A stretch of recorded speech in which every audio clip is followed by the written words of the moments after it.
De trasplante de médula se celebró este pasado fin de semana, el sábado 28. Nosotros no tenemos un día nacional, por lo cual adherimos a este Día Internacional, pero Uruguay sí forma parte de lo que es el Registro Mundial de Donantes.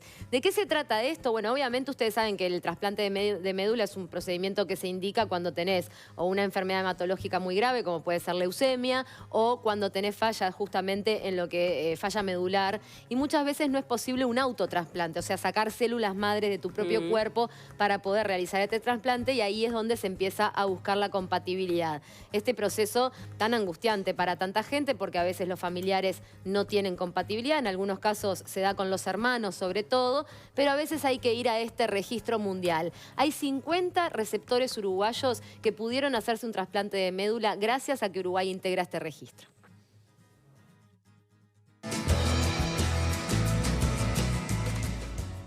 Cuando hay indicación de trasplante hay varias posibilidades. Una de las posibilidades es que el paciente se trasplante con células propias y otra es que necesite un trasplante con células que no son del propio individuo. Y en ese caso siempre la primera opción es la posibilidad de encontrar un donante que sea igual desde el punto de vista genético, digamos en un sistema que es el que determina la compatibilidad y la buena o mejor evolución en un trasplante. Y eso se hace dentro del núcleo familiar y fundamentalmente los hermanos son los que tienen las mayores probabilidades de ser compatibles en este sistema con el receptor. Cuando esto no se produce, o sea, cuando no hay un donante compatible dentro del grupo familiar, muchas veces hay que recurrir a grandes bases de donantes porque este sistema genético es muy variable y entonces hay que tener muchos donantes registrados para tener alguna posibilidad de encontrar algún donante compatible.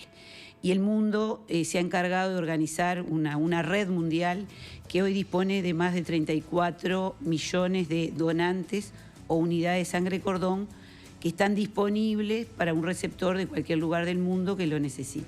Cabe señalar que este tipo de trasplante es propio de los países desarrollados, digamos, lo tienen Estados Unidos, Europa, en América Latina, lo tienen Brasil, Argentina y Uruguay, no lo tienen el resto de los países. Entonces, por ejemplo, en el registro mundial no hay población africana, no hay población. Las posibilidades de encontrar un donante compatible no son iguales de acuerdo al grupo étnico al que pertenece el receptor. Bueno, queda claro que hay más de 30 millones de personas registradas en este registro mundial que salva muchísimas vidas, obviamente, pero mucha gente piensa que el trasplante de médula es una operación, una intervención quirúrgica, y no se trata de eso, es un procedimiento de infusión que se le va dando al paciente y que realmente tiene unos riesgos muy fuertes para lo que es el receptor, ya que tiene que primeramente matar su propia médula ósea, quedarse prácticamente sin defensas y allí poder recibir la médula ósea del donante. Vamos a conocer un poquito más acerca de este complicado proceso.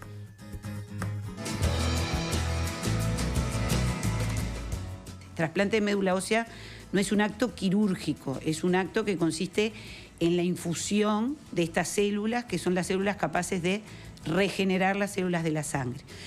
Pero es un acto muy complejo desde el punto de vista inmunológico, capaz que el más complejo de los trasplantes. Significa someterse, internarse varios días, recibir una quimioterapia fuerte. El único acto quirúrgico es la colocación de un catéter, digamos, central, y no tiene mucha más cosa. Y después sí recibe una quimioterapia muy fuerte como para que su médula ósea enferma sea barrida de alguna manera. Y poder recibir la médula ósea sana, que es como una infusión, como si fuera una transfusión, una médula ósea sana a través de ese catéter. Y después lleva un periodo de recuperación en el que lo que tiene que suceder es que esas células madre se implanten en los nichos medulares de la médula ósea, que la médula ósea está ubicada como adentro de los huesos, y empiecen a reproducirse, a dividirse, a proliferar y a generar, digamos, todo un tejido hematopoyético nuevo y sano.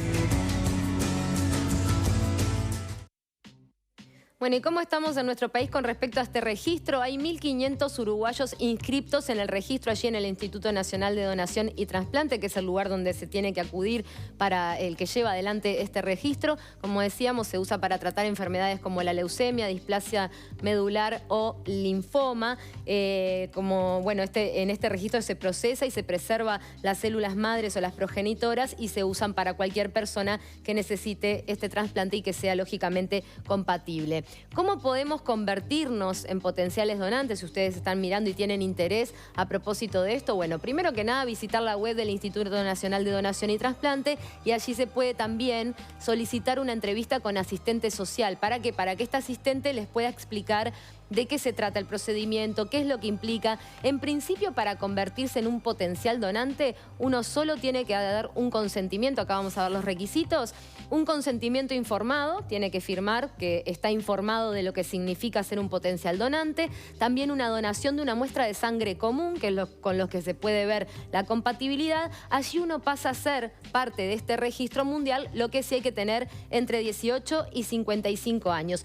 Y la verdad que tenemos menos limitantes para poder ser potenciales donantes que para donar sangre comúnmente. Increíble. Porque en este caso no importa el peso, no hay límite, por ejemplo, si uno pesa menos de 50 kilos, como en algún momento se decía para donar sangre. Me pensé que era importante eso, que había ciertos requisitos con la médula también. Los requisitos básicamente, las personas que no pueden convertirse en potenciales donantes son las que tienen el sistema inmunológico deprimido, que hayan pasado por cáncer, por ejemplo, O que sean VIH positivo.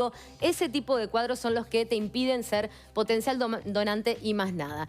Luego de que uno integra ese registro, puede ser que no te llamen nunca, pero en el caso de que una persona en el mundo, recordemos que esto es un registro mundial, tenga una médula ósea compatible con la nuestra, allí se nos convoca de nuevo y una vez más se tiene que dar el consentimiento porque allí uno, ahonda en lo que realmente se necesita y en la disposición que tiene que tener para poder donar células madre. El procedimiento para extraer las células madre puede ser tanto con inyecciones con distintas sustancias químicas que hagan que esas células salgan de la médula hacia el torrente sanguíneo y también puede implicar punciones con anestesia general. Entonces, obviamente, la persona tiene que seguir adelante con su consentimiento y no hay nada, por más que uno sea parte del registro, en el momento que se encuentra ese caso, vuelven a consultarnos sobre el consentimiento.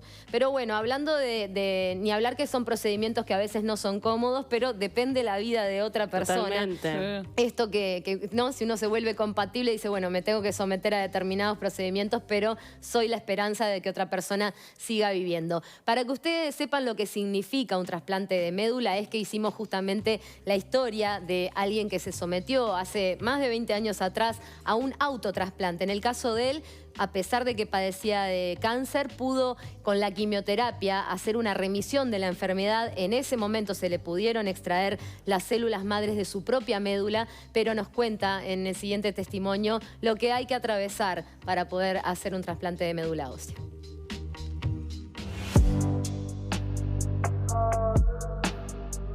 Me dijeron 17 de agosto, cuando vino el estudio anatomopatológico, que era terminal, que estaba en estadio 4, que había tomado la médula ósea y que, bueno, no había mucho para hacer. ¿Cómo se llega a esta determinación de que necesitabas un trasplante de médula? Y bueno, ya ahí habían transcurrido 3 años de quimioterapia casi seguidas.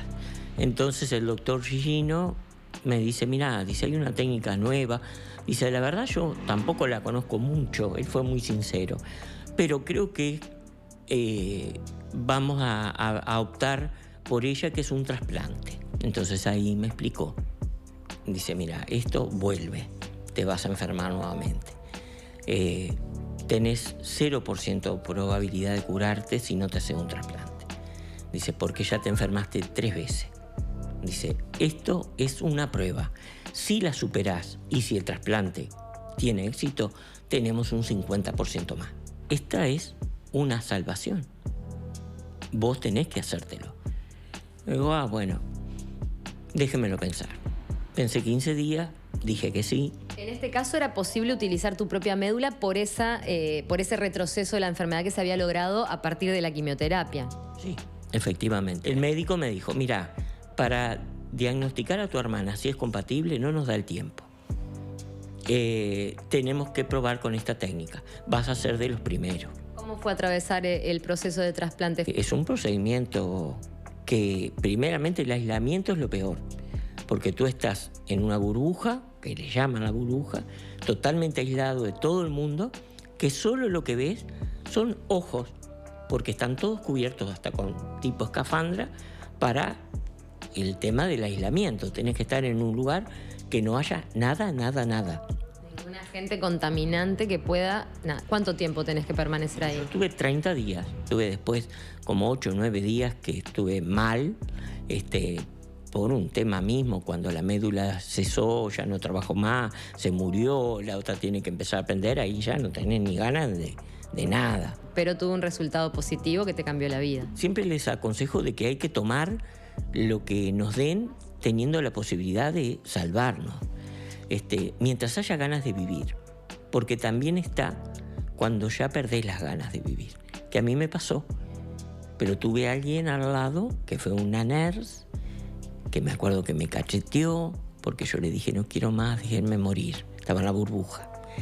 Y me dijo, yo no quiero oír eso de vos. Estaba medio drogui, ¿no? No quiero oír eso de vos. Ahora tenés que vivir. Y fue la que me hizo reaccionar. Yo quería largar la toalla. Estaba cansado. Y también tantos años de tratamiento, que no fue fácil, pero fue lo que tenía, el salvavidas. Entonces había que hacerlo. No había otra.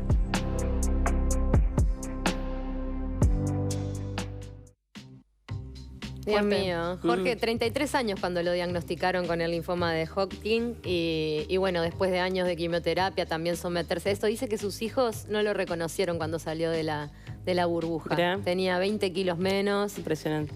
Realmente con una valentía hay que atravesar este tipo de procedimiento, pero bueno, le dio otra oportunidad de vida. Y qué importante lo que dice de esa nurse, ¿no? El personal de salud capacitado, qué sostén que es para las personas que atraviesan situaciones difíciles a nivel médico. Para sacarte del pozo. Sí, La que está ahí, en ese momento te dice, ahí. dale, ya llegaste hasta acá. Él textualmente fuera de cámara me decía, no me dejó morir en la orilla, porque Claro. fue el Era en la tratamiento de orilla quimioterapia. Y de haberse sometido a este trasplante que en ese momento era conejillo de indias él, porque no era un procedimiento que no se conocía mucho.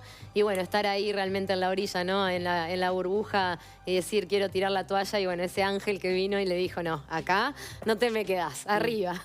Hay que salir de nuevo. Bueno, tengan en cuenta entonces comunicarse con el Instituto Nacional de Donación y Trasplante en el caso de que ustedes estén pensando el poder saber sobre este registro y ir ahí y, bueno, en definitiva ofrecerse como voluntario para tener una muestra de sangre y si uno le puede salvar la vida a alguien del mundo en algún momento, estar allí el nombre de uno y hacerse responsable de dar vida, ¿no? Está buenísimo. La verdad que sí. Nos tenemos que ir a una tanda, pero Sí. antes hay un aviso. Vamos con una recomendación, porque solo por septiembre Infocasas y Distrito M te